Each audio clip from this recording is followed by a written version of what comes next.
Assalamualaikum warahmatullahi wabarakatuh. Selamat pagi anak-anak sekalian yang berada di rumah. Semoga semuanya sehat-sehat selalu bersama keluarga. Perkenalkan, nama saya Pak Masuri. Saya mengajar ilmu pengetahuan alam. Anak-anak sekalian, ayah kerja terus antar anak. Ayah yang kuat, cintanya hangat. Selamat belajar anak-anak. Semoga kita tetap semangat. Anak-anak sekalian, kira-kira pernah enggak kalian itu makan seperti di video berikut ini?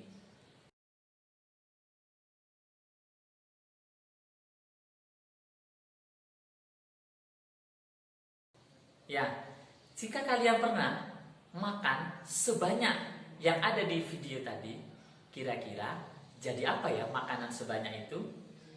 Terus bagaimana proses yang terjadi di dalam tubuh kita ketika makanan itu sudah masuk?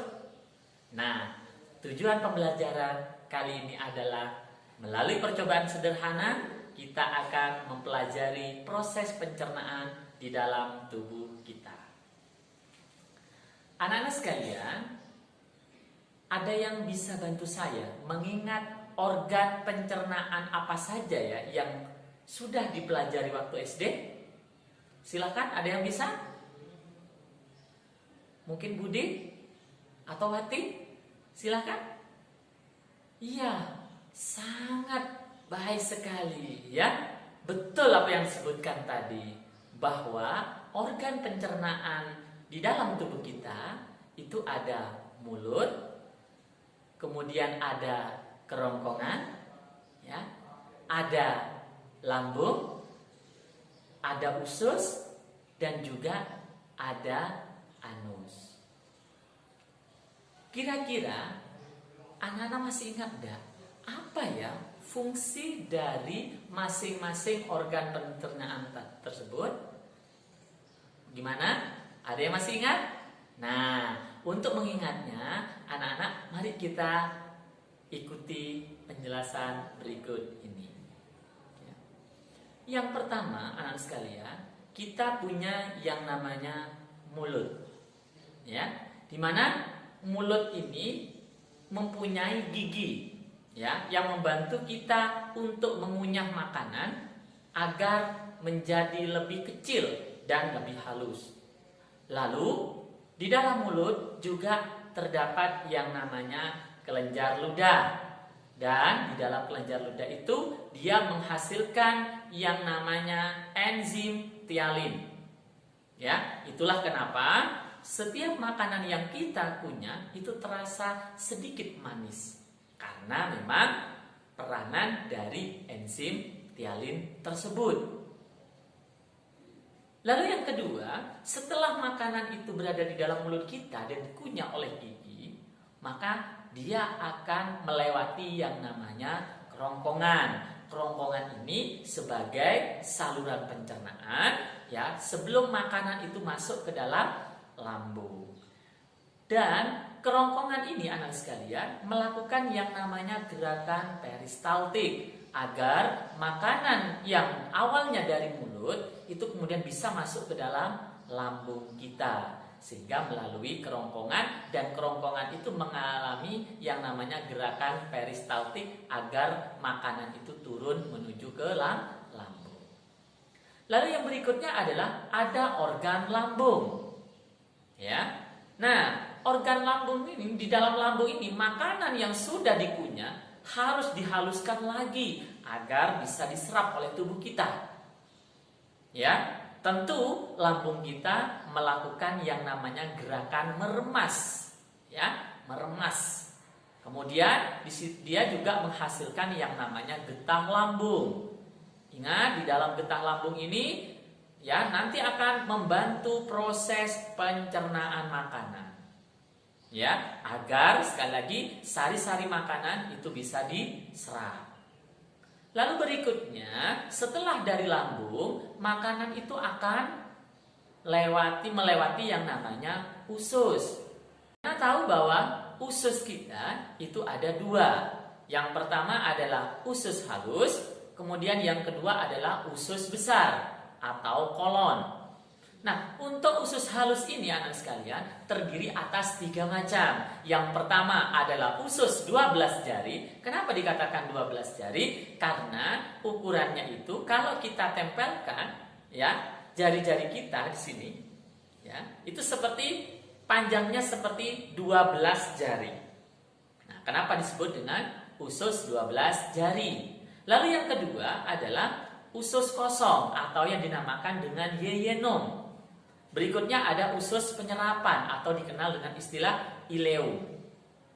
Nah, di dalam usus penyerapan inilah kemudian sari-sari makanan ya yang sudah dihaluskan tadi di dalam lambung itu nanti akan bisa diserap. Ada karbohidrat, protein dan juga vitamin, mineral ya.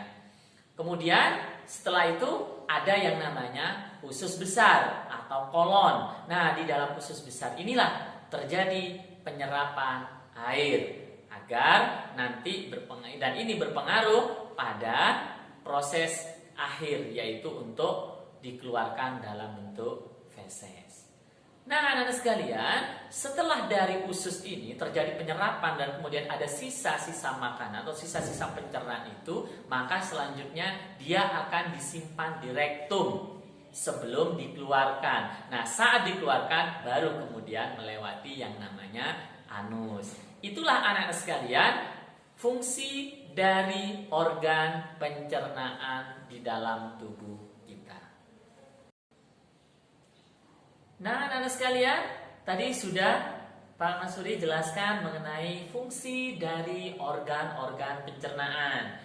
Nah, untuk selanjutnya agar lebih memahami bagaimana makanan itu dicerna di dalam tubuh, mari kita melakukan percobaan sederhana berikut. Saya berharap anak-anak bisa nanti mempraktekkan di rumah percobaan kali ini ya, karena apa? Alat dan bahannya itu sangat gampang sekali dan mudah didapat di sekitar kita. Ya, yang pertama adalah alat dan bahannya adalah cukup misalnya 1 atau 2 biskuit saja. Ya, kemudian yang kedua adalah plastik klip yang biasa untuk bungkus makanan. Kemudian plastik klip ini ya, karena ada 2. Yang pertama kalian silakan gambar dengan organ mulut. Kemudian yang kedua adalah kalian gambar dengan organ lambung. Ya.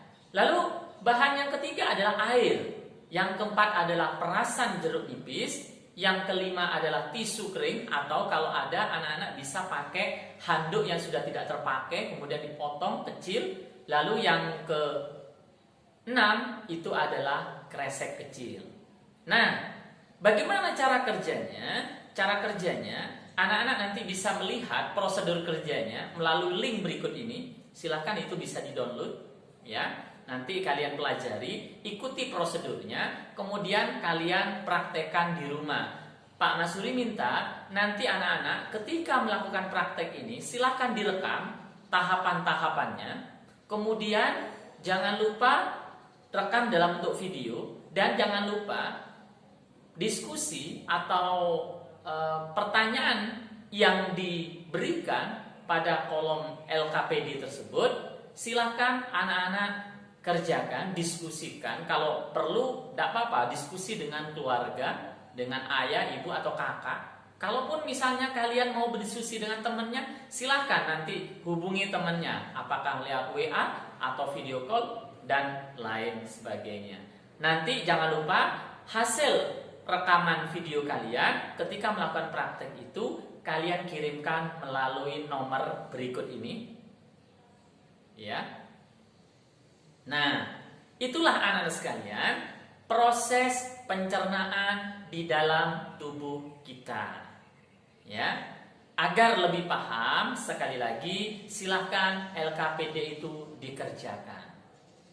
Nah, anak-anak sekalian, hari ini kita sudah melakukan percobaan sederhana bagaimana proses pencernaan makanan di dalam tubuh kita.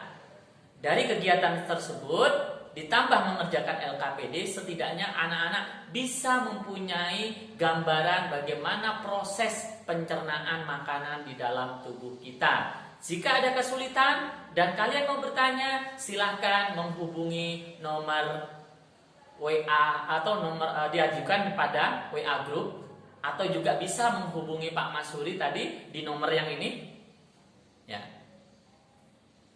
Jangan lupa anak-anak sekalian untuk senantiasa menjaga kesehatan di era pandemi ini, tetap memakai masker, kemudian mencuci tangan dengan sabun, jaga jarak jika ada di kerumunan, dan kalau tidak ada yang perlu atau tidak ada hal yang penting, sebaiknya tetap di rumah saja. Semoga apa yang kita pelajari hari ini bermanfaat dan anak-anak semakin lebih paham terkait dengan proses pencernaan.